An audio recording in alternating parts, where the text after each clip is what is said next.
Camera's over there. Camera's over there. All right, hey, what's up, everybody? David, the Pro Solo Flipper. This is my wife. She is joining me reselling full time. So this is our first live chat. Maybe let us know if you can hear us okay, if everything looks okay. We almost did this without the live chat, and so we went back and changed it real quick. I really don't even know where I'm going to see the chat. And so Melissa's watching on her phone.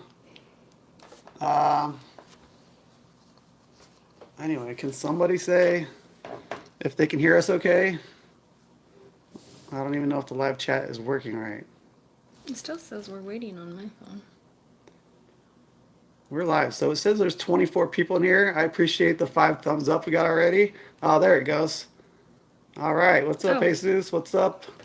Marrakech 7. What's up, California Flipper? Good to see you here. He's been following me since day one almost. And he's doing pretty good on eBay himself. His numbers are getting way up there. So maybe check him out on Instagram if you guys get the chance. All right. So anyway, this is our first live stream. Like I said, Melissa is joining me. This is her last week. And then next Monday, she's going to be joining me full time. So we're both pretty excited.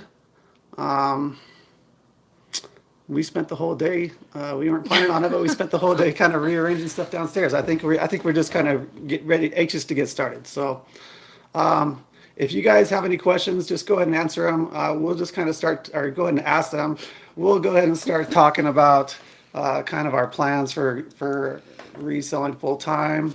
Hi, Randy. Hi, Wendy. Hopefully I'm not missing too many people here. Do I need mine on? Hey, Dot Zero. Hello, Philip from Ohio. All right. We are here in Idaho, in case you didn't know. Anyway, so I guess it's been, a year and a half since I quit my job. It's actually coming up on 2 years since I quit my job. I was a bank manager, so I'm just going to kind of give you guys a background for anybody who might be joining us who hasn't been following me or doesn't really know what we do or whatever. So I was a bank manager for a few years. I had been doing eBay for a long time, since like maybe 1999 or 1998. I don't really remember exactly what year I started. For a long time, just did it on a very small basis and just for extra money or whatever. And then quite a few years ago, I started scaling it up just to see what it could do. And then I started to think maybe I could do this full time. I was just spending a lot of time on the side. I was using the money to pay down debt and to buy excess inventory. I still do that. And so I decided to see if I could scale it enough to go full time. And so I talked my wife into it, or talked to her about it. She kind of gave me the okay once I had paid off some student loans. And so I almost had them paid off anyway. So we made the plans to do that. And so it was November of 2018. Mm-hmm. Is that right? Yep. That's when I made the jump to full time. So I actually gave 5 weeks notice at my work. You guys probably have heard this before if you followed me, but I gave 5 weeks notice to my work, and they told me that day could be my last day. So that was kind of surprising, but it was fine. I went straight to the thrift store and bought some stuff and came home and started listing. But anyway, so when all this went down with COVID-19 or whatever, my wife and I decided to have her stay home from work for a little while because she has immunity deficiency or something. No, I have. You say it. I don't know. All right. Immune compromised. She's immune compromised. There you go. So anyway, she stayed home for a couple months, and she didn't get vacation or paid time off or anything like that. So while she was home, she started helping me with the business, and things went a little bit crazy with online sales anyway. So it kind of worked out well that we ended up covering her income with the reselling, and so she got a little bit of taste of what it was like to stay home. I'm not sure if you like the reselling so much as far as actually listing and photographing or whatever. I don't like the shopping part. She doesn't like the shopping, which, as most of you will probably agree with me, is great because it just means I can spend the same amount or more time shopping, and she's going to stay home and do listing. So it's a pretty good deal for me. But anyway, She got a kind of taste of it. She did like the staying home and being at home and having the flexible schedule and things like that. And so she went back to work after a couple months, and then I don't know, what was it, like a week or two later, It wasn't that much longer. or maybe three. She was like, It was like 2 weeks. I don't know. I kind of like being at home. Maybe I should quit my job. At first, we kind of talked about, maybe just reducing your hours. Yeah. And then we, Yeah. yeah, Yeah, very it unusual is. form. That's true. That's true. It's kind of backwards here. I think that typically women like to shop and men don't. I don't know. But I am kind of a shopper. I like finding those deals. I like hunting for stuff, and I could do it all day long. I'm sure a lot of you can relate to that. But yeah, so at first we talked about maybe you just reducing your hours and maybe even going like 2 or 3 days a week instead of full time. And the more we talked about, well, like, what would be the end goal with that? Is really just that you would want to be home. And so, and she really likes where she works. She really likes the people she works for and works with. And so that was a concern. But we kind of talked about maybe let's not let them down twice by saying you're going to go part time and then let them down again by saying you're quitting. So we just thought if the ultimate goal is to go full time, maybe let's just go ahead and do that. And so kind of made that decision. She gave him like a month's notice, A month and a half. a month and a half's notice. So basically coincided it with our kids going back to school. So that would be, her last day would be the Friday before they go back to school. So, and I think I might have mentioned in my last video that tomorrow would be the first day of school, but that wasn't right. It's next week. So the kids have one more week at home. But and so that's it. She gave 6 weeks notice, and this coming week is her last week. And so anyway, we are both really excited about that. If you guys have questions about anything, I guess just go ahead and start with the questions. I'll let Melissa kind of monitor the chat, and then she could just kind of tell me if you guys have questions.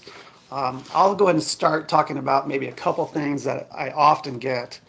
And one big concern is health insurance. And so when I was working at the bank, I had health insurance for the family, and Melissa works just off contract. She's a contracted employee. She gets no additional benefits. She makes pretty good money.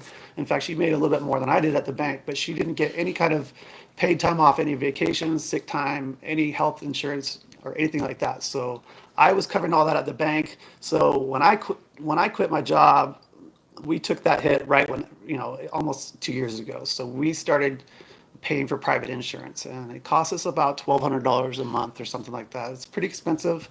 And then also because of her health issues, we pay quite a bit for medication and stuff like that. So that's another major expense for us. But other than that, we have our house payment, which is sizable now that we bought this new house.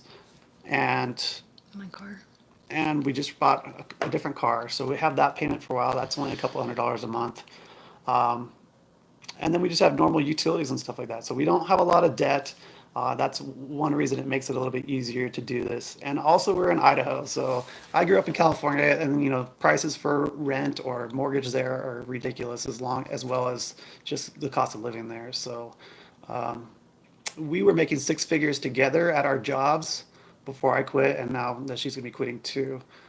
We're hoping to make six figures doing this reselling. I don't think that we're going to make it the first year, but I think by year two, I think we'll be able to, because I think I'm on track this year already to make about, I want to say 60 or 70,000. So I don't think we're going to have to grow too much more.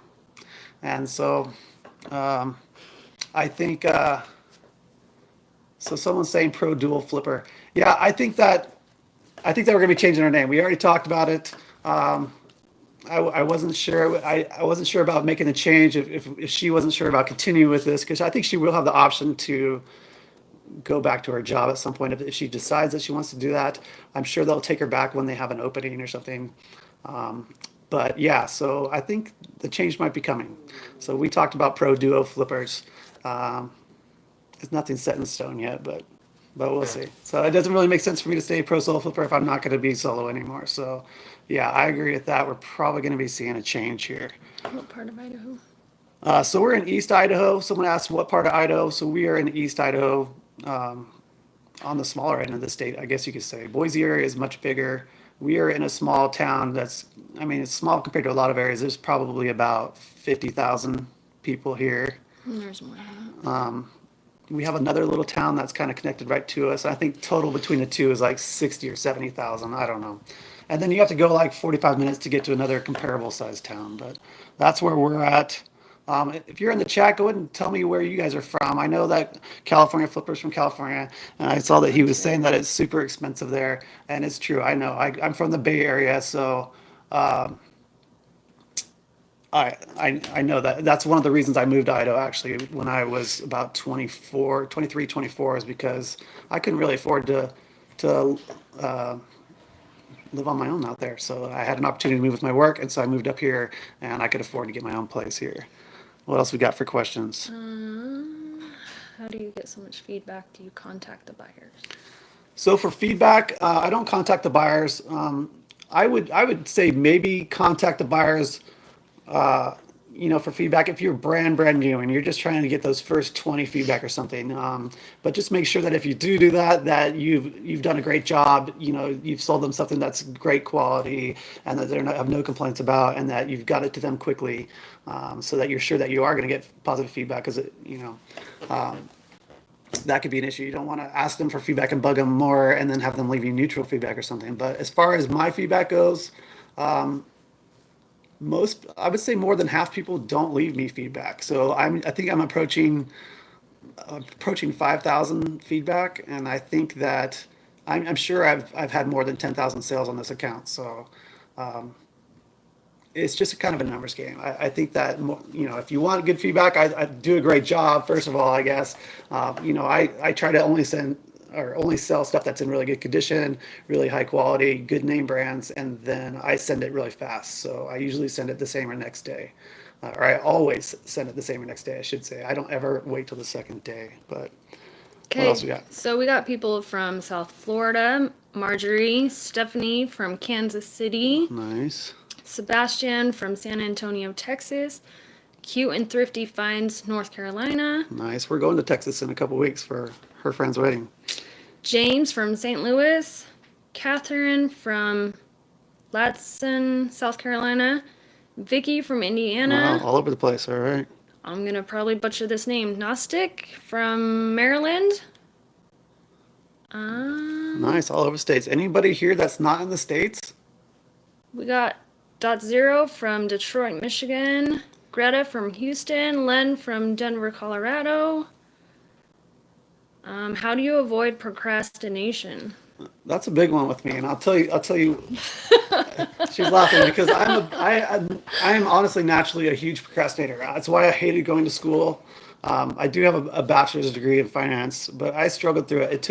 I didn't graduate until I was like 35 because I just don't like it. I don't like having deadlines, and I put stuff off all the time. I guess the honest, simple answer is I enjoy doing this, and so for most parts of it, I don't procrastinate. Certainly don't procrastinate the sourcing. I have no problem getting out of bed to go to thrift stores or go to garage sales or whatever. The listing is the hard part, but I also like money. So, and I've said this before too, I quit a really good job. And so I feel obligated to at least make what I was making at the bank. And I think I'm at the point where I'm finally making what I'm at the bank, and probably still not quite where I was at total compensation wise at the bank, because with my retirement and with all my medical benefits and time off, paid time off and stuff, I still think that was a little bit higher than where I'm at now. I think that I'm getting really close. And then now with her joining me, we're going to have to go that much higher, I think. I think our definite goal is to make net income of six figures. So, and I think that, like I said, we'll be there at that level. I think, I would guess maybe I'm hoping for midway through next year. But so that's how. I think I saw somebody else ask me how I find. Well, hang on. Oh, They want to know how far we are from Coeur d'Alene. What is it, 6, 7? No, it's far. So Coeur d'Alene, I think it's like 8 hours. Oh. Coeur d'Alene, I don't even know if I'm saying that right. Coeur d'Alene. I'm not originally from Idaho, but I've been here since '97. So, but yeah, you guys are way up there north. I've never been that far. The farthest I've been is like McCall or something. Okay, But so what else we got? you might be on managed payments with eBay now, but with PayPal, did they do did they or do they give discounts on fees for higher volume sellers? I'm not sure about that. Not for me. So I don't know if that's true. I don't know how high volume you would have to be. I think on eBay, last year or for 2019, I was at about 116,000 in sales.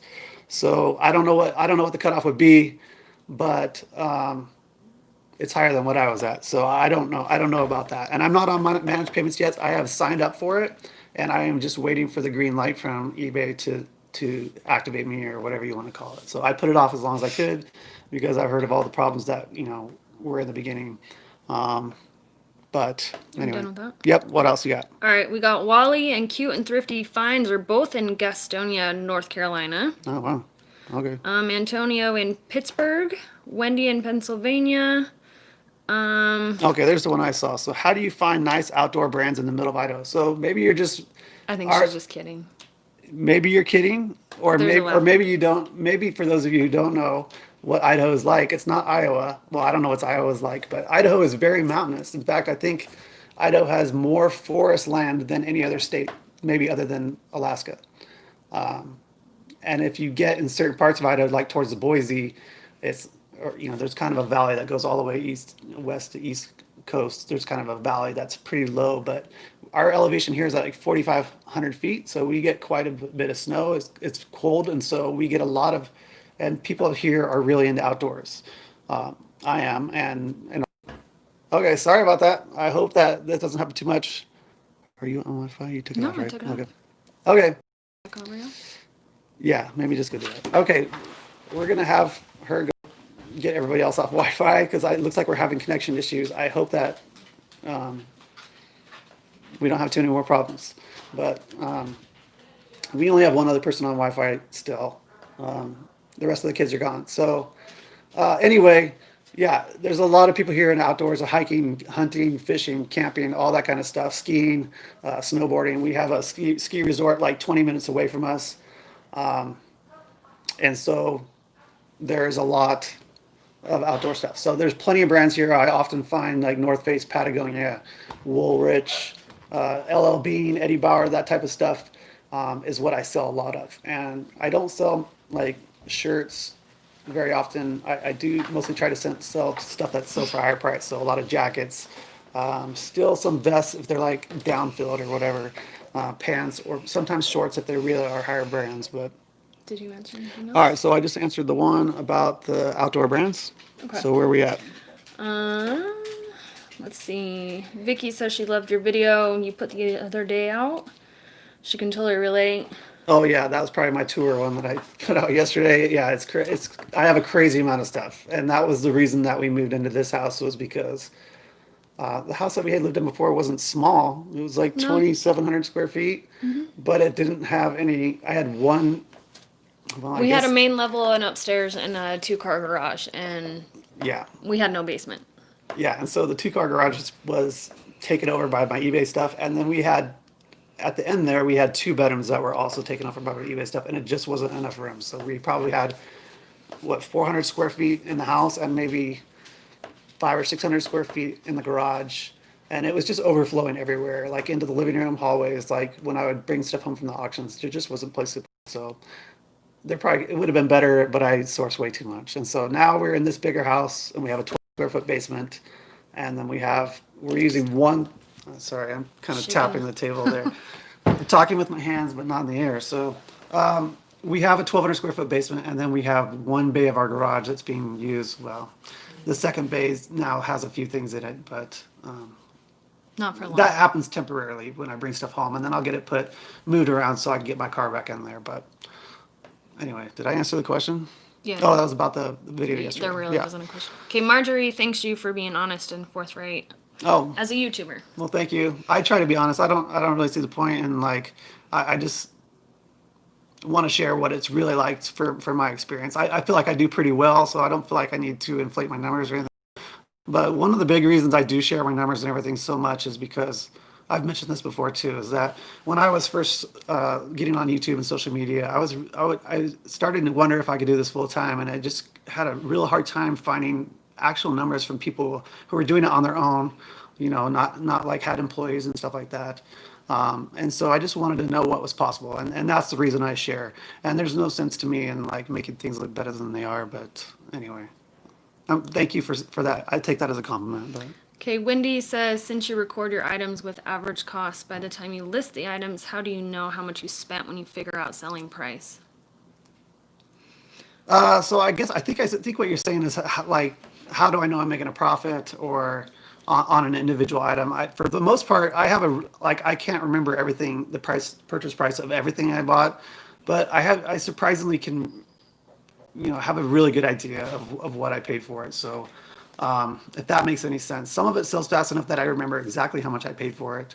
And for the most part, I would be like, I sold this jacket for $60, let's say. I know that I would at least remember where I bought it and know that I wouldn't have spent more than $12 for it or something like that. So I guess I can't really say for sure like what my exact profit is on every item, because I don't keep track of what I spend on each individual item. So I think altogether, I have an average buy price that I can figure out at the end of the year. And I think I want to say, at least before, it's been about $6, which is pretty low because my average sell price is like just over $30. So I feel like I'm doing pretty good profit wise there. I think that's probably about average for people who've been doing this a while, who sell one-off used items from like thrift stores and stuff like that. But Catherine says, you have a ton of inventory. Do you ever stop sourcing and just list? that's my weakness for sure. Like she's shaking her head no, because I have a hard time. Even when I'm like, I don't know how many times I've said I'm not going to go sourcing this week, and then He's like, I'm going to go twice this week. and then I still go like almost every day. But like I have a hard time like that's what I really enjoy about this, and I feel like, oh, I'm missing out on all this good stuff. I know I just need to stay home and list what I have, but I don't. So that's my weakness for sure. And so we'll see what happens. Like I'm hoping like if she's going to stay home and list, then and I can keep sourcing the amount that I am, that our unlisted inventory is going to go way down. So that's the hope. Hopefully I don't just start sourcing more. We'll I need don't know. another garage. We'll see. We'll see. Or I might need another wife to list or something. Just kidding. No, we're not doing that. Vicky Wow. says, do you do cash accounting? Is your spreadsheet set up that way, and can it include Poshmark as well, since you're now on that platform? So I'll answer the second part first. Yes, it does. I do have a tab in there for Poshmark now since we started doing it. So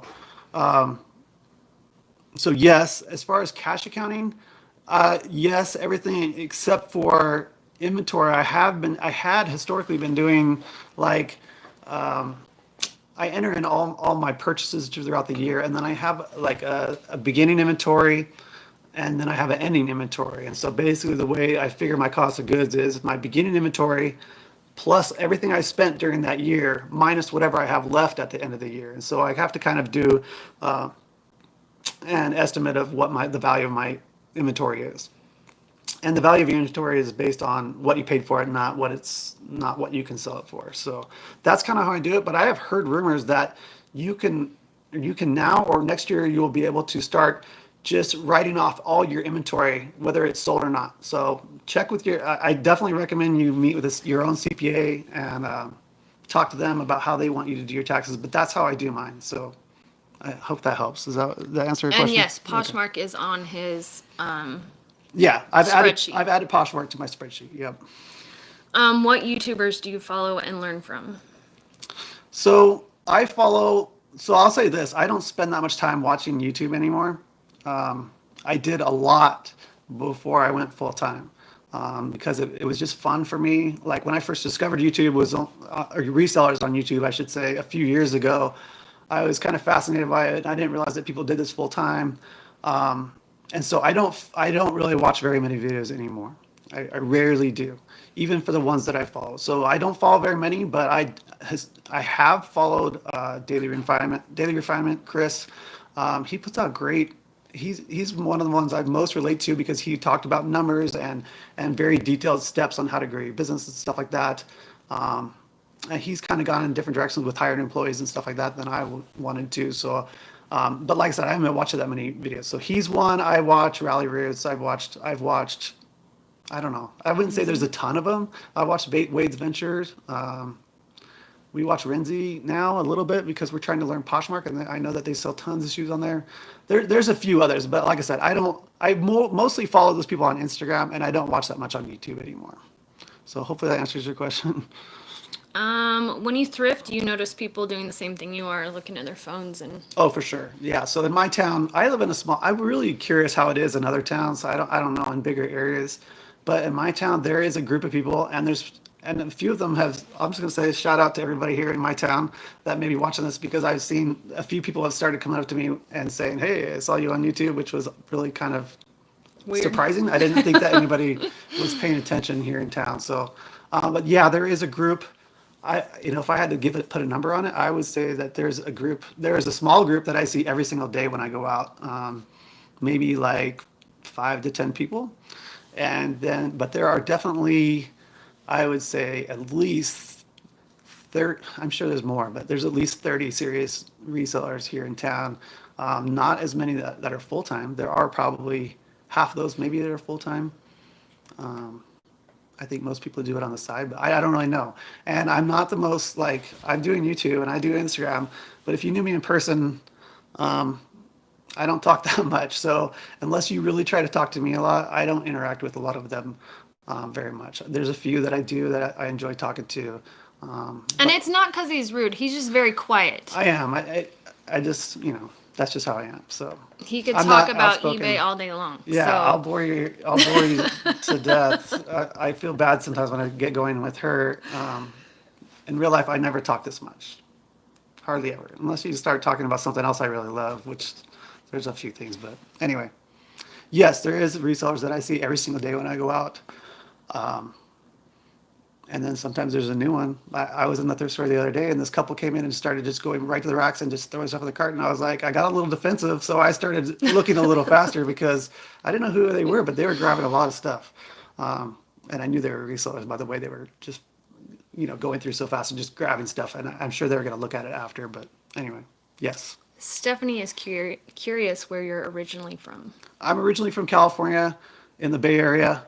If you are familiar with the Bay Area, I was in a smaller town called Newark, which was right next to Fremont. And Fremont is a huge town now. I think there's over 1 million people there.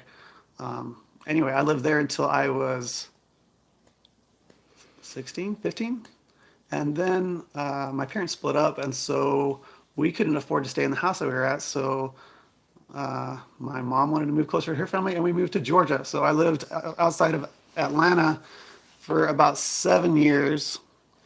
And then when I was 23 or so, 22, 23, we moved back to California. And I was only there for like a year and a half before I was ready to be out on my own and moved up here to Idaho. And so I've been here ever since. So almost 23 years I've been in Idaho. So I've been here longer than anywhere now. And I'm originally from And she's this been here town. all her life in the same town. Kind of boring. Super boring. Just saying. Where do you source other than thrift stores? So I do garage sales, estate sales, and auctions. That's pretty much it. I have a local auction house here in town that I buy quite a bit of stuff from. A couple times I've gone down to Salt Lake to hit the bins there because we don't have any bins here. That's a different kind of experience. If you've done that, it's kind of fun. It's kind of addicted, waiting for the next stuff to come out, and then just kind of a flurry for 1 minute until everybody's gone through stuff. But I've only done that a couple times. But basically, I don't leave town hardly ever. I can find enough stuff here, and I attribute that to just selling in a lot of different categories, not just selling just one thing. So I know there's other people that sell just one category basically, and so they do road trips and just buy stuff all along up and down the road trip. But anyway. Okay, Barry says, of all the YouTube people, you are by far the most helpful because you are so upfront and descriptive. Thank you, and our best to both of you. Thank you so much. I appreciate that. I think there probably are better YouTubers with better YouTubers with more information who give you maybe more help. But I do try to be very real and very honest, and I think that maybe sets me apart a little bit. I think from what I've seen, that people are starting to be a little more open with their numbers and stuff like that, or at least some people are. Anyway, I try to be real and honest at all times. Like it's not always, rainbows and whatever you want to call it. But for the most part, I have almost every day is a great day for me. I mean, there's returns and there are headaches and listening gets tedious at times, but there's no way I'm going back to the bank. I mean, unless it's absolutely, I don't have a choice. So I just love doing this. Uh, what are you doing different to get ready for fourth quarter? So for fourth quarter, I guess I do things differently. So when I shop all year round, I buy stuff no matter what the season is. So here I tend to find a lot of stuff like for fall and winter and snow gear. So I pick up jackets and vests and boots and ski equipment, all that kind of stuff all year round. And so this is the time of year right now when we start listing that. In fact, she's going to be doing Poshmark pretty much. So that's kind of where all that stuff's going to go for the most part is going to be on Poshmark because they have that cheaper shipping. So we plan to put we're starting to put all our shoes and boots on Poshmark and all the jackets, anything that's basically over a pound that doesn't fit in a flat rate bubble mailer. That's pretty much clothing wise and shoes wise what's going to be going on Poshmark. And so I don't know if you've watched my tour yesterday, maybe you saw my tour video from yesterday. You saw the mountain of huge bags I have full of fall and winter clothing. So that's what we'll start sourcing right now, so we can build up that inventory for fourth quarter. So I usually fourth quarter is the best quarter for me, not because I'm selling Christmas stuff or because I'm selling new items or toys or that, but because I sell winter clothing. So that's what we do differently. Have you thought about cross-listing to Poshmark rather than cherry picking what goes on there? I have thought about it, and so here's my take on that. And I've talked to her about that too because she's like, maybe we should. And I'm not saying we won't ever.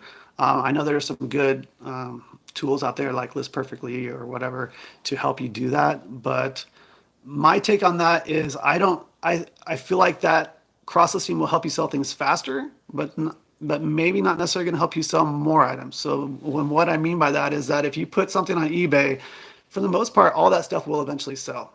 So I'm not really concerned about taking the time to cross list it so that it sells faster. I would rather take that extra time that I would spend cross listing and list more unique items so I could have more sales overall. Hopefully that makes sense. So that's why I've kind of chosen to do eBay listings and then separate listings on Poshmark, just so I could have spend my time putting up more total listings, and then eventually all that stuff will sell is the plan. If I was in a different situation where I had a hard time sourcing enough stuff, I would definitely cross list. Or if I didn't have the funds to buy more stuff, I would cross list. Or if I didn't have, I guess if I didn't have the time to list, but that, I don't know, like, you have to take the time to cross list, which I assume is going to be a little bit faster than listing. But basically, that's why. I would rather just get more stuff listed so I could have more total sales over a longer period of time rather than just get stuff sold faster. Hopefully that answers that. Okay, JMat319 says, what are your other hobbies? How do you balance work and life? That's an interesting question, especially the second part of that. So as far as how I balance that, I would say for a long time I wasn't balancing that, especially when I was working full time. She can probably attest to that. She was a trooper. I'm not gonna lie. Like, she never complained about it. I mean, maybe she liked the money, or maybe she knew I was doing what I really wanted to be doing. But when I was working full time, working 40 hours a week, I was probably spending 30 hours a week on eBay. And at that time, I still had a little bit of hobbies, but You didn't do a lot I didn't then. do much else then. So, and then I kind of went too far the other way when I quit my job and decided I only wanted to work 40 hours on the business. But that really kept me from growing the business because I didn't realize how many hours I was really putting in when I was working my job. So I ended up, I think, after I quit my job, working the same amount of hours on my reselling as I was before I quit my job. So wasn't really any way for me to grow. And once I realized that, then I started being a little more flexible with my time and putting a little more work in on the weeknights or the weekends or whatever to get more stuff done, I guess I should say. And then I started growing again. So as far as hobbies, our biggest one right now is tennis for sure. We started playing tennis about a year and a half ago, and we just I've played tennis before a little bit, like years ago. I played for like 1 year in high school when I had never played before, and then that was it. I just played for a year, and then about 15 years ago, I played one season. I've never played. And she's never Till played. last year. So we both have played soccer a lot, and we're kind of getting too old for that. And she especially isn't like crazy about playing soccer anymore. I still am because I've been doing that since I was 4. So I would say lifetime soccer is my thing. But we decided maybe we should try playing tennis because we could both do that, and she was up for that. So we started, and that's what we do, like a lot. So we really love doing that. We play 3 times a week or so. We're on a Or couple more. leagues at a time, and then we try to play with friends, or we just go play by ourselves. So we do tennis a lot. I do bowl in a league one night a week. I don't do it during the summer, but usually the rest of the year I do it. I like doing that. That's kind of fun. I've been bowling for a long time, so I got fairly good at it. And then what else we do? We hike, we We like camp, hiking and we camping. We kayak. never go out camping as much as we want because we just have a busy schedule and we have kids. We watch their sports and they have stuff going on. I only have my kids that I shared from a previous marriage half the time, so we always try to squeeze it in when I have them. And anyway, we've been going camping once a year, I think, for the past few years. But we do And love. this year we're supposed to be more till our truck Yeah, had that's to a whole end nother up in the story. shop. But Yeah.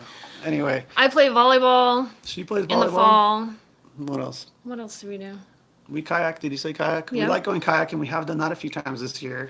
We have a river that goes through town that we like to float. That's probably about it. That's about it. Other than that, We're outdoor. I kind of consider reselling almost like my hobby, as well as my job because I'm doing it right now. It's Sunday night. We spent almost the whole day organizing stuff downstairs, and I packaged it up 40 plus items. So it's been a busy weekend for sales. So that's what our hobbies are for now, I guess. .013 says, when you talk about sourcing from auctions, are they live or online local auctions where you win a group of items then pick them up? So I have an auction house here in town. They do live auctions. I guess they're not still doing live auctions. Maybe they're back to doing live auctions. I don't know. And here's why I don't I know. think they are. So they do live auctions and they do online auctions. They kind of alternate between doing both, and I don't go to them. I just do all my bidding for whether it's an online auction or a live auction. I just do my bidding online. So beforehand, I will go through and look through. I think I did a video on this too. So if you're interested in auctions, I would Google for auctions near you. Check out my video, and I kind of go through the whole process of what I do when I'm bidding on stuff to win at auctions. And when I buy stuff at auctions, that's really the reason I have so much in my garage, is because I get so much stuff at one time. Like I will fill up my entire truck bed and the cab of my truck with at one auction often, which is good and not good. But California Flipper asks, do you have flea markets where you live? no, I wish we did. I really do because I would like to be able to pick stuff up there, obviously, and also it'd be nice, like you always end up accumulating a certain amount of stuff that isn't selling well online for whatever reason, and it would be nice to be able to take a weekend and just take a ton of that stuff to the auction. Also, I have some stuff that I got at the auction that I feel like would do good in a flea market environment, where I could make a little more profit just selling them locally than selling them on eBay, where you have to pay fees and shipping or whatever. But like I've got some hats, not this hat, but I've got like hundreds of new hats that sell super slowly on eBay. They do sell, but I could sell them for almost the same price locally, I think, or even if I sold them for half, I would be making more of a profit. So, no on the flea markets, unfortunately. I'm sure California has some really great flea markets. Okay, Wendy McKenrick says, can you do a video of you sourcing? That would entail me following him to the store. Well, there are ways to do it. There are people that do it like you could. What was it? Rally Roots that did the little fanny pack with the hidden camera in there. But I don't have a GoPro. We'd have to cut and slice. I could do it, but yeah, like I guess I could mention that. Like I don't spend a lot of time editing videos. I probably should, and if my channel ends up getting bigger, I probably will take the time to maybe get some different equipment and maybe do a lot more editing and have it look more professional. But plus, I don't know, it's kind of awkward. Like what do those people look like when they're filming inside a store? I don't know. I'm kind of low key when I go through shopping. Like I said, I don't talk to people much, but I'll leave that open for possibility in the future. But I don't know. I haven't done that yet. Aspen, where are you from? You live in a small town. Maybe we could find some people on here that live close by you. James is surprised you have so many electronics. Antonio wants to take us to lunch. if he's in town Hey, that's nice. and it's on him. So as far as being in a small town goes, I think I don't know what you mean by a small town, but there are some small towns around us. Like I consider this a small town, but I'm from California, so I consider this a small town. But I know that it's not really like for Idaho. It's not a small town. It's one of the biggest Big towns town. in Idaho. But there are some smaller towns, and so if I did live in a small town, I would probably take the time to go drive to a bigger town and source all day. It might be more difficult, like when you're brand new, if you're not able to find stuff quickly, or you don't really know a lot about a different categories and different things like that. So if I live in a small town, what I would do is I would take sourcing trips to bigger towns. I would also look at auctions like just like I do right now, and just make a longer drive to go pick up that stuff, because most of the time I don't go view that stuff in person before I bid on it, which sometimes backfires on me, but most of the time it turns out okay. So that's what I would do for that. What was the other one? Marjorie wants to know how to find our closet on Poshmark. So a closet is Idaho Great Goods. I think you can just search for that. I don't really know how to search for a closet on Poshmark.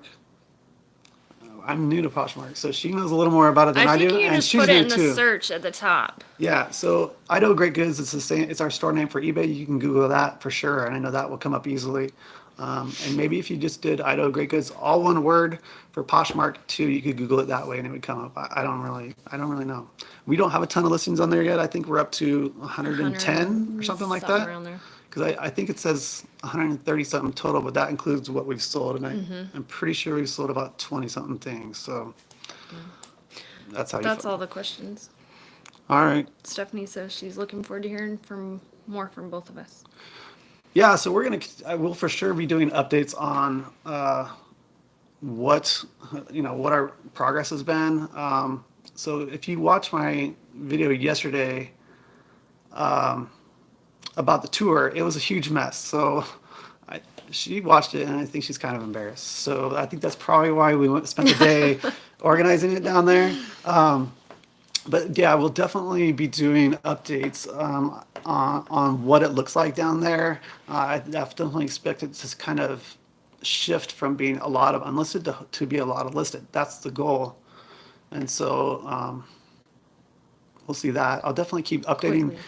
I'll definitely keep posting my numbers. I expect those to start slowly climbing, and then I hope that they go up really fast. So I really have no idea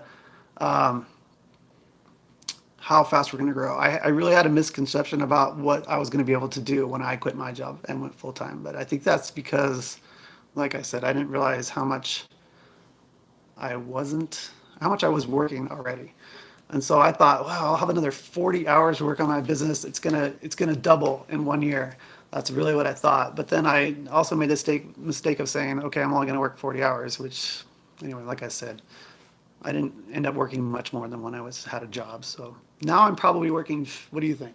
50, Yeah. 50, 60 something like hours? that. So he doesn't have like set hours. I've tried to get him to do just set hours, but he kind of here and there, or he'll sell something and he'll run downstairs and go package it up and then come back upstairs. Or we're watching a movie and he's on his phone listing at the same time, Yeah, or she does that now too, Googling stuff. So now we're both doing that because she's over here sharing her Poshmark, which is Gotta the share reason- it sometime. Yeah, I don't. That's why I didn't want to do Poshmark, was because all the sharing. So she's doing that. So I guess we could talk about that, about what we think we're going to be doing, like specifically. So I think basically what's going to happen is she's going to spend time. The bulk of her time is probably going to be taking pictures of stuff for eBay and for Poshmark, taking pictures of stuff and drafting them. So at least putting the pictures into a draft, and then maybe more. We're going to kind of see how much time it takes for her to do those things and how much time she has left. But I think she's going to be doing pictures and drafting, and I'm going to be finishing up all those listings. I do all the shipping. I'm going to be doing all. I mean, Not all the shipping. Yeah, she does do some of the Poshmark stuff, and so we'll see how that goes as far as once she's here full time. I don't know, but obviously I'm going to be doing all the sourcing, which is great, I'm okay with that. and she's okay with that. So you heard it here. And so I don't even know what the question was. I'm not losing my train of thought. There wasn't a question. We were just talking Oh, about. I was just talking about what we were going to be Yeah. doing. Yeah, so I think that's kind of how we're going to be doing. She helps me pull inventory. Like today, I think I had 45 things to ship or something, and Mm-hmm. she pulled it all while I just started packaging. And that took me like 2 hours, I think, to package up all the stuff. There was a few bigger items that took some time. I had to bubble wrap, find a box that Oh, fits, chicken that too. I could put, I bubble wrap it and then put peanuts in there and put it in there and put peanuts all around. So I wanted to make sure some bigger electronic stuff. So that I got said. So that stuff takes a lot longer to ship Yeah. or package. And then I'll be putting stuff away, filing stuff. Yeah, she puts away the inventory. So basically I pull all the stuff and put it on two separate shelves, like one for Poshmark and one for eBay. She'll pull that stuff and draft it and then put it on another shelf. And then once I complete the listing, I'll move it to another shelf where it needs to be put away in the inventory. And she's been doing that. So that's kind of what we're going to be doing. I don't know. Have you Yeah. any more questions on there? What are your thoughts on online department store auctions like bulk? So bulk.com. I've looked at bulk.com because I'm interested. I've looked at a lot of different ways to source things. Not every way, but I have looked at bulk. I never pulled the trigger on it because, like I said, I can find it. Like first of all, I think you can buy stuff on bulk. I've heard good and bad about it from different resellers. But I think if you do something like bulk, that your profit's not going to be as high as if you're doing thrift stores or auctions or something like that. But maybe it'd be you get multiple quantities of things sometimes, so you could do one listing. And I think it's a viable thing. I think you have to be careful. I would say if you're going to try it with a smaller lot because they have box like cases and they have bigger pallets and things like that. I came really close to doing one once with that had some car parts in it, but I didn't end up doing it. I think one thing you have to look out for is that you buy the right, you just pick the right one because I know that on bulk, they do a lot of like, if you're looking at their clothing, I don't think it's high end clothing. I don't think it's going to bring a high enough sale price. I want to say that maybe they get a lot of stuff from Target or something like that. So that's the kind of stuff you're going to get. And so I would say generally, unless you're going to get that stuff cheap enough, there's just not going to be good enough margins. That's kind of how I feel about bulk. And I've also heard that, if you're interested in doing that, I would say get on YouTube and watch some videos about people who've done bulk. Like some people have done like a haul video or an unboxing video from bulk and see what they're actually getting and see what they're saying about it. Because I probably shouldn't be talking this much about it because I haven't done it. But that's my basic take on buying stuff in bulk like that from basically websites that are making their money by getting it cheap somewhere and selling it to you for more. You know, I think in general to do reselling, you want to get to the closest person who's trying to get rid of it first. You know what I mean? Because you don't want to buy from me to sell to make a profit because there's not going to be much profit left there unless you have a different avenue for selling it. But so basically, that's why I like thrift stores and garage sales and auctions because you're just kind of getting it the first time it's being sold. If that makes sense. So Johnny Hot Rod just popped in. Thanks for joining. What's up, Johnny? Thank you. I've seen quite a few of your comments on my videos before. What did I just miss here? Oh, how many listings do you have on eBay right now? So right now I think I just dipped below 1,200 because I've been sourcing too much and not listening enough. And it was a good weekend. So like I said, I sold I don't know, over 40 things on eBay. We sold 2 things on Amazon and 3 things on Poshmark, I think, this weekend. So pretty good weekend. And I sold 2 things locally. So if you want to see my actual numbers for the weekend, I'll probably be posting those in the morning, like I usually do on Instagram. So follow me there if you don't follow me there already, Pro Solo Flipper. Vicky, good luck getting all of your stuff to the basement. Keep working on it. Is there Marrakech 7? Is there an item you have been looking for and you haven't come across? I don't think so. I'm not like a collector or anything, so I'm not typically looking for stuff. I mean, there's always brands that you hear about, and I guess that could be a point that I want to talk about. Like, so you hear a lot of people talk about different brands, but it's going to depend on where you live, what you find. So I rarely ever find designer brands here. I pretty much only find brands that are like Patagonia or North Face or Columbia, lots of Columbia, Eddie Bauer, LL Bean. That's the kind of stuff we find here in the mountain states. And so if you live somewhere else, like Florida or something, then maybe you're going to be finding Tommy Bahama or I don't even know the brands, Gucci. Gucci and all that kind of stuff. I don't know that kind of brands because it just doesn't exist here. at least not where I go sourcing, I should say. So I don't know if there's anything that, I mean, there's certain things that I'm excited to find, but I don't think there's like any one thing that I've been hoping to find that I haven't found, if that makes sense. Antonio wants to know how many listings you can do in a regular hour. That's tough. It depends on what I'm listing, I guess. So if I'm doing something like books, I could probably crank out, 30 listings in an hour. But I rarely do books. So typically what I'm doing is one-off items, clothing or shoes or electronics or whatever. I don't consider myself a fast lister at all. I mean, I've heard of other resellers who've said that they can list 150 things in a day, or like every day they list 150 things. I have no idea how they do that. So I think a good day for me is 20 to 30 things for the total day. And I would say that most days I don't even hit that. So Is that on a day you're thrifting though? yeah, and that's probably part of the problem, right? Is that almost every day I'm thrifting or sourcing or something. So my regular day tends to be on most days lately. I feel like I'm sourcing even more lately than before. Anyway, so I generally I leave in the morning and I hit the thrift stores. We have 3 thrift stores in this town, so that's what I've been doing a lot lately. Almost every day it seems like. So I probably need to slow that down, but I'll hit the thrift stores in the morning, and maybe I'll hit FedEx if I have something that has to go out FedEx, a heavier item. I typically have my packages from USPS picked up here at the house, and so I don't take trips to there anymore. I used to do that every day on the way to work. I would stop in the morning and drop off packages. So I will go thrifting basically in the mornings most, and then I'll be home around 11 or 11:30, or if it was a really busy, like if I found a lot of stuff, maybe noon, and then maybe I would eat lunch, and then I would start listing. So my biggest listing hours are between maybe like 12 or 1, and by the time she gets home. Five, So six. 5, and that's when I really get rolling is right around 2 or 3, and I get in a groove. But like I said, I don't. The question was how many can I get in an hour? I would say probably between 5 and 10 is honestly what I list, depending on what it is.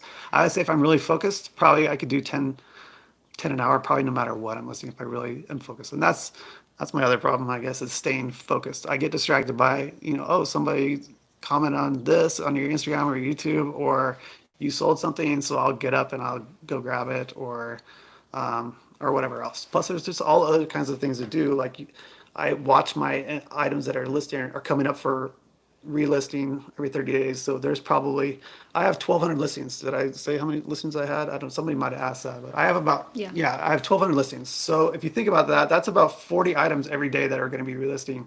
So I typically look at all 40 of those items, not in detail, but I might say, okay, I think I need to lower the price on this. And usually I would say out of those 40, probably 35 of them, I'm going to be lowering the price just a little bit, like maybe 5% or maybe only 2%, or in some cases 10%. I don't know. So I would say maybe 10 an hour. And so that's probably not even, that's like a good hour when I'm focused. So I don't usually get that many listings. I think I probably am more like in the 15 to 20 per day. It's probably about right.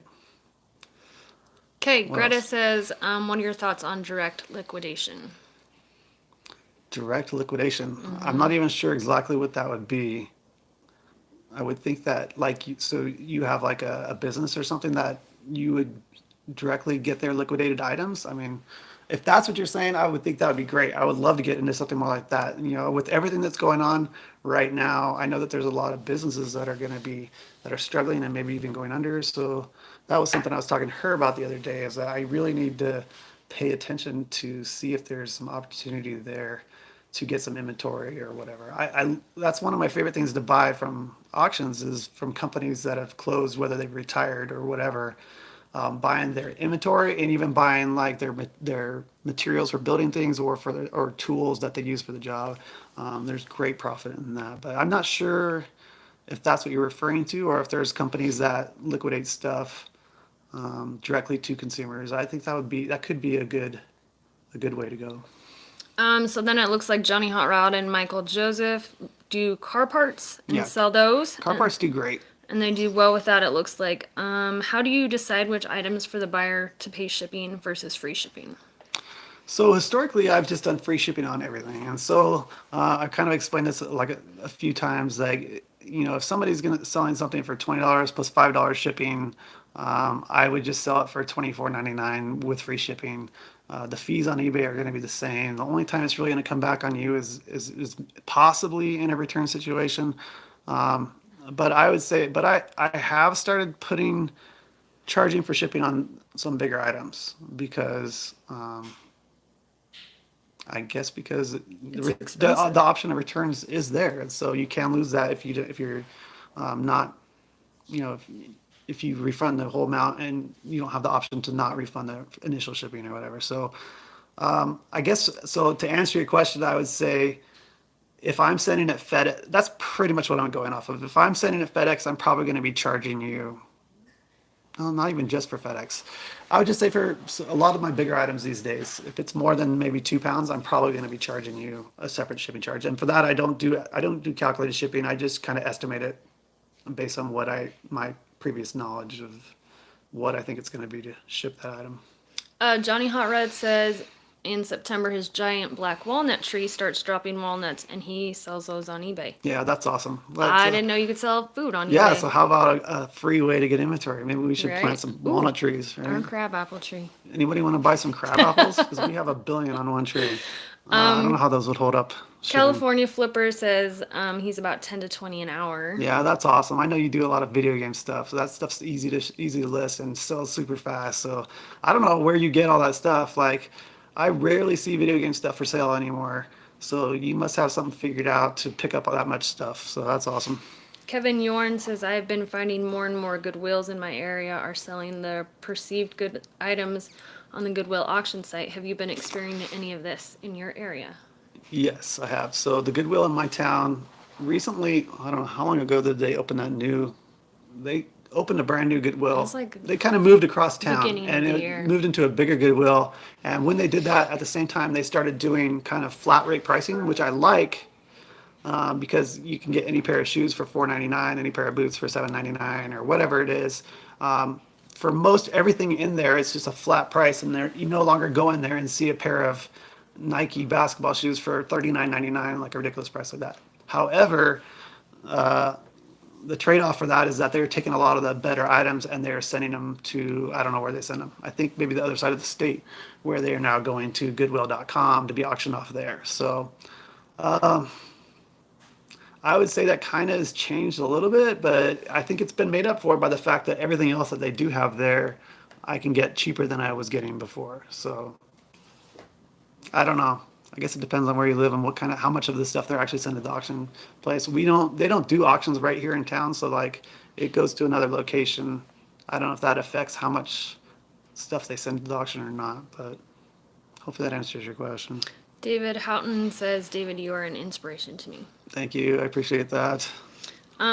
Vicky said she's bad about hitting the thrift stores on her bad days. Is it really a bad day if you find inventory? I don't think so. That's always a good day if you're finding good stuff, right? So, and if it helps your mood, I think that's a healthy way. Like, I think I posted on Instagram before about, like, what did I say? It was something like maybe resellers are just shopaholics who found a good outlet for their Yes, addiction or I something. think so. I mean, honestly, it feels good to buy stuff, whether it's something for me or to resell. I enjoy that, and you get a good feeling out of it. And it changed our finances drastically when I was doing this. Like, we were able to pay down debt so much faster when I was working full time.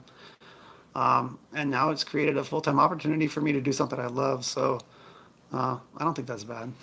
Antonio said his wife kicked him out of the house for having so much inventory he had to rent a storage unit. She kicked you out or your stuff out? I hope she didn't kick you out. It says kicked me out. Oh no. Well, I'll say this: I really appreciate having somebody who supports what I do. So I've been in situations in the past before I was married to her where certain people thought it was stupid what I did. So anyway, she's been like 100% supportive this whole time, and now I get to do what I love. So it's important to have somebody who supports what you do, even if they don't want to help you do it, but just understands that you're doing what you want to love and that doesn't complain about it or whatever. So Zach says, what do I do for work? I'm a physical therapy assistant at a local outpatient clinic here in town on contract. This will be my last week. Friday will be my last day, and then I'll be full time with David. I do love what I do, and I love who I work for. And outside of work, they are our friends. And so We play tennis. we play tennis together. And one day we're gonna beat them. And one day we'll go mountain biking with them. Maybe. We gotta get in better shape for that. But I will still be PRN for them, so I'll go in if somebody's sick or needs a vacation time off or something. So I'll still be doing that. And I guess we'll see how much they actually want to use you for Yeah. that. So I'm the only full-time PTA there, and so they are actually hiring one to fill my spot and then a second one because we have grown so much. So they're pretty busy, and so that's why I gave them a month and a half notice. yeah, and so that's just like I don't know where like I said, it's cost of living is expensive place, but we both had really good jobs. Like I would say professional type jobs, and I would say on our own make like what the average household makes in this, at least in Idaho, probably. So like we're giving up a lot to do this. I would say it felt like it probably seems risky to other people, but there's a lot of potential to make money reselling. So if you guys are having questions about it, and I would say like I'm not like 100% overachieving go-getter. I'm a procrastinator. So like I am capable of like somebody is capable of making way more money than I make. And there are other resellers that you can follow that probably do make a lot more than I do just because they are very focused, very disciplined and whatever. Aspen says, do you have best offer on your listings? That's something I don't do. So so my strategy on eBay for pricing, I guess, is to be on the lower end of what's available, but not the lowest because I know that my quality of listing might be a little bit higher. My pictures might be better. My item itself might be a little better condition. My feedback may be better. So I don't go the lowest. But my goal is to sell stuff rather quickly. So I don't price like I don't just kind of shoot for the moon. I price my stuff competitively, and with that also every 30 days I kind of go in and I adjust my pricing a little bit each month until stuff sells. And so based on that, and it's not my goal to get stuff to sell like instantly. So I just don't like dealing with all the low ball offers. And so I don't have offers on my listings. I don't think any of them. Maybe occasionally I'll put one on something that's high priced that I don't know the value of because I couldn't find good comps and it's like a unique item. I will put a price high and then put a best offer on there. But generally speaking, I don't use best offers. And I will say this, if you don't know, eBay still allows people to make offers even if you don't have best offers on there. So I do get those. I don't get a ton of them. I have 1,200 listings. I probably get on average, maybe on average one offer a day. Maybe not even one every day, maybe 5 a week. And sometimes I counter, and sometimes I accept, and sometimes I decline. So just know that if you don't have to put the best offer on there, you can still get offers. But it's a strategy. Everybody has their different strategies for pricing. I just choose not to use that.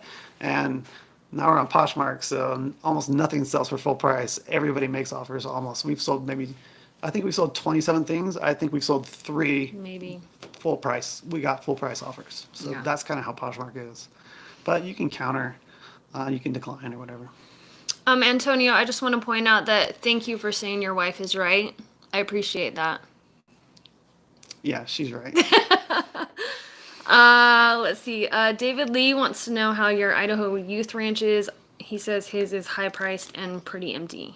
So that's interesting. So Idaho Youth Ranch has really transformed here, I would say, over the past year and a half. So Idaho Youth Ranch a year and a half ago used to be here in town, used to be kind of horrible. Like nobody was donating there for whatever reason. You go in there and it'd be the same stuff all the time. I don't really know what changed, if it was management or what changed, but I would say that they've started to get really good, almost as good as the other. So we have a Goodwill, we have a DI, which is a Deseret Industries. For those of you who don't live in this part of the country, it's run by the Mormon Church. So I don't know if they have those. I don't think they have those everywhere, but they definitely have them heavy in Idaho and Utah.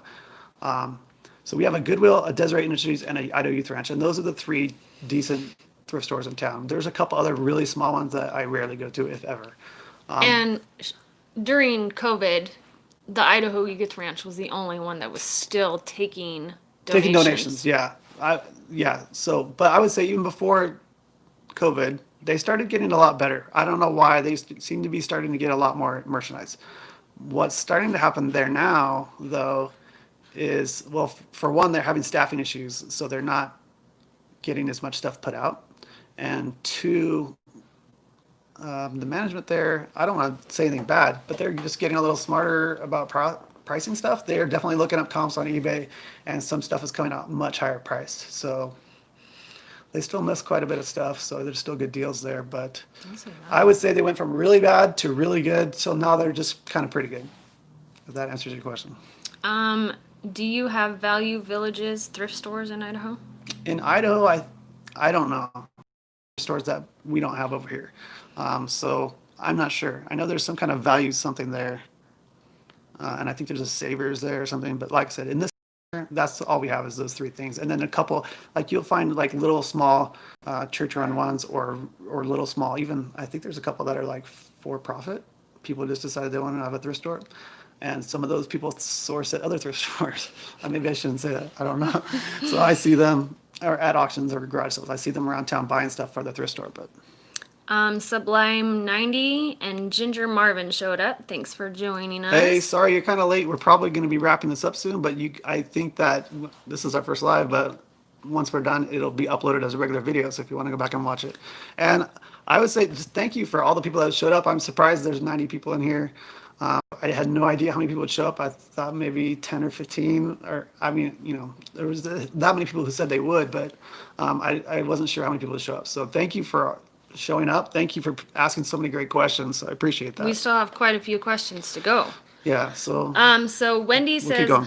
I have an opportunity to buy some higher end new shoes from a store that is closing. Any advice on what to offer? I have cost and sell prices from the owner, just not sure how much to risk.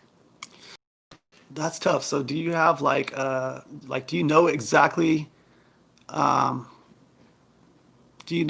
what you'd be getting, or is it kind of a mystery of what you're going to get? So the way I work is I would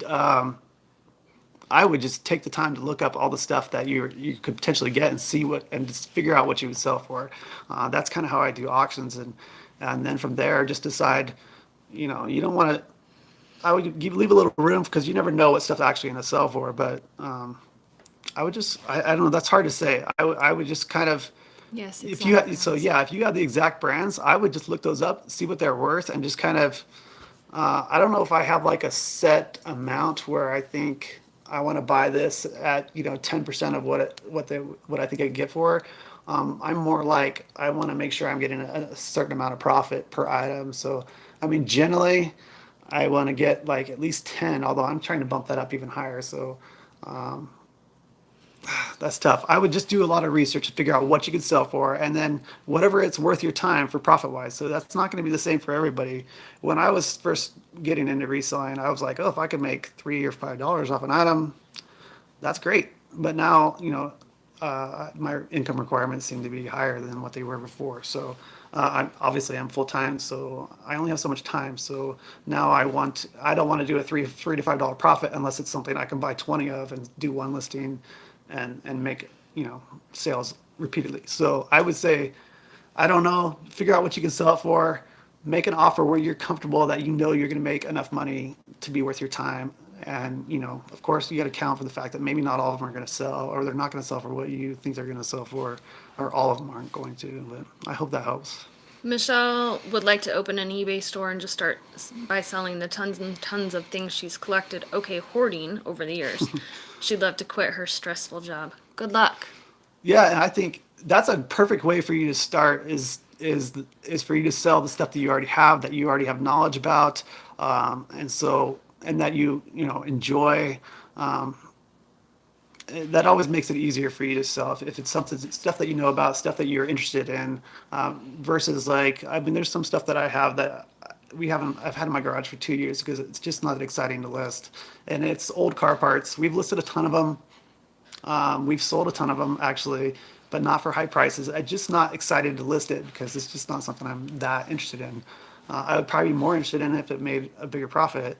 But if you can stick to stuff that you're interested in, I think that really helps, and that's a great way to start.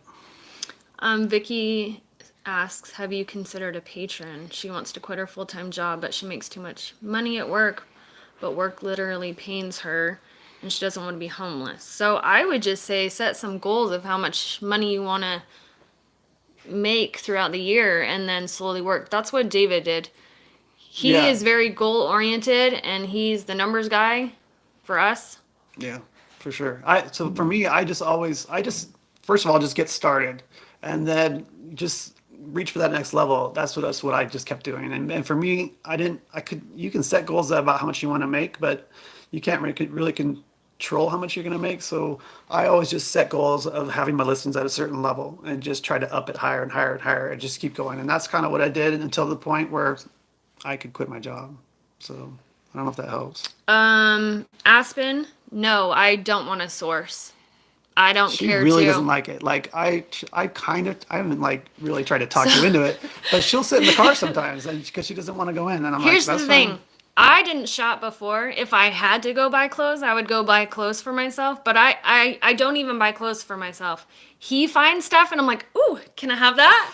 Yeah, well, That's good. about That's it. good and bad about reselling, right? Is that you find stuff for yourself, right? So I don't have a problem with her taking stuff if she's fine, and that's probably gonna happen more often now. Let's be honest, because she's gonna be handling everything. So, That's um, true. but yeah, she doesn't like it, and she No. gets grouchy when she goes sourcing. So she wants to stay home. I'm okay with that. If I could source on Amazon and buy online, Well, there is ways to do that. there But I know there's think you ways to do I think that. you would get bored doing that. But No, I don't think. oh well, As long as I don't have to leave the house, maybe I'd be she's trying to okay. get out of listing already. I don't know. She's gonna start sourcing I just online. have to list more so I can buy more. Okay, that works. Okay, California Flipper. Yes, thank you. Don't forget to like the video, guys. Thanks, Adrian. Appreciate that. Do you get anything from online site to resell on eBay? I'm not sure what you mean by online site. So I do. Is this starting to get dark? It's getting late out here. Let me see if I can brighten this up a little bit. Oh, maybe I'll just leave it alone. Do you want to turn on the light? I think it's okay. You can still see it. Just seems like it's getting Yeah. darker, but I think it still looks okay. Let us know if it starts getting too dark, but we probably should try to wrap this up a little bit soon. Jamie says, how many returns do you get per day on average? And do you have a buyer pay return shipping? Okay, so, we didn't really answer the other one, the online thing. Online arbitrage. That's what you're saying, online arbitrage. I think online arbitrage is great. I do it with a couple things that I'm not really going to talk about because it'd be easy somebody to duplicate and I would lose my opportunity to do that. But really, I don't do that very much at all. It takes time. It takes a lot of time, I think, to find that kind of stuff. I don't know. I'm just not good at it. So I would say I barely do it. And I would say if you're interested in doing that, I would find somebody else that does it a lot and to learn from them because I just happen onto one or two items that I found that I kind of occasionally pick up, I should say. I feel like this video is doing something weird. It's trying to I think because focus. it's getting dark in here or something. Maybe I need to Yeah, turn the we're light. almost done though. All right. And then how many returns do you get on an average day? Okay, I was just gonna say we're gonna take a few more questions and then we're probably gonna have to cut this short. We're hour and 15 minutes already, so I wasn't sure if there would be enough questions to even fill a half hour, but you guys are doing great. So as far as returns in a day, I don't get one on every day. I definitely probably get one every week, maybe. I don't know. So when this whole quarantine thing happened and eBay extended the amount of time people could return stuff, my returns started to build up. And so I think I got up to 14 open returns at one point. I am happy to say I am down to 3 open returns right now. And I don't think 2 of those are coming back. Because one, the person messaged me and said, this doesn't seem to be working. And then I kind of explained how it worked. Because I think they were testing it improperly. And so I don't think that one's coming back because they didn't respond after that. And then, anyway, I think one is definitely on its way back, and I think the other 2 may not be coming back. So I almost always have 3 or 4 open returns at some point, but I would say I probably get, gosh, I don't know. Let's just say 1 or 2 a week is probably what I get, and I'm selling about 100 a week. Is that right? And then do you have the buyer pay return shipping? Okay, so I do now because I no longer do free returns. So that's the difference between doing free returns and not doing free returns. Free returns mean the buyer can return it for any reason and that you will cover their return shipping. So I try not to be emotional about my business. I try to keep it business-like, and so I've always accepted returns, and for a long time I accepted free returns because I believe it led to more sales, and I still believe that. But I would say, I'm right on the line of maybe I let my emotions get a little bit to me about. I just got so tired of the returns for just whatever, they changed their mind, they found a better deal, or whatever. I started to think that maybe I could reduce my returns or my expense of paying for return shipping if I did away with free returns. When you do away with free returns, that you lose a little bit. Like eBay has top rated seller status, and that's what I'm at because I sell enough. They have top rated plus status, so which means, and one of those things you have to do to get that is free returns. And what that top rated plus gets you is a 1% discount on your final value fee. So let's say you're paying 10% in final value fees. You're actually, if you have top rated plus, you're going to only pay 9%. And that's pretty big if you think about it. So I did $116,000 in sales last year. So if I paid 1% more in fees, that's over $1,000 I gave up by doing away with free returns because I no longer get that discount. But I'm going to say I probably saving that much by not having to pay return shipping. I don't know. But what I do know is that my mood is a little bit better because I'm getting less returns. So it's pretty frustrating to get those returns. I'm sure you guys can all feel that pain if you take returns at all. And even if you don't take returns, you're still going to get returns because all they have to do is say something is not what you said it was, and then eBay's going to automatically approve that return. But hope Okay. that helps. Yeah, that's it. We have some saying we did a good job on our first live video. Thanks. Thanks. I had no idea. I was nervous about it. I'm a horrible speaker. I never wanted to speak in class. I get super nervous when I'm in front of people. I haven't really had that issue with YouTube because I'm just looking at my phone, I think. For some reason, I was a little bit more nervous about this one. I think because I'm sitting next to him now. She thinks it's because of her. I don't think that's I think at all. it is. When you're shooting videos and I come downstairs, you're like, yeah, I don't like even like anybody watching me because I feel like, I don't know, I feel like an idiot kind of talking when people are watching me. For some reason, I don't have a problem talking to the camera. But anyway, so I was a little bit nervous about this. I didn't know what to expect, I think was the main reason. The other reason was there's no redoing this. There's no oh, I shouldn't have said that. Not that I do much editing on my videos anyway. If you watch my videos, I just do one take and post it. Occasionally, I have a couple times I forgot to even watch it before I posted it and hope that nothing was bad in there. But anyway, thank you. I appreciate that. I appreciate you. Appreciate the kind words. thanks, guys. You got anything else here? Or No, just we everybody probably need to saying wrap this thank up. you. So Okay. Thank you guys for showing up. I think this has been a success. I guess it seems like it's been part of. Yeah, if you can give me a thumbs up, that'd be great. Like, share, subscribe, whatever.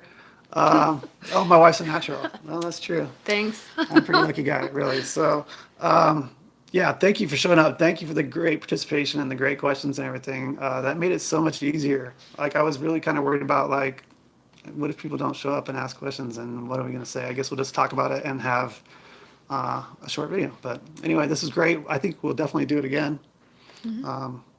It's been fun. So, yeah, thank you guys. Appreciate it. Have a good night. I don't know how to stop this thing, so we'll see what we can do.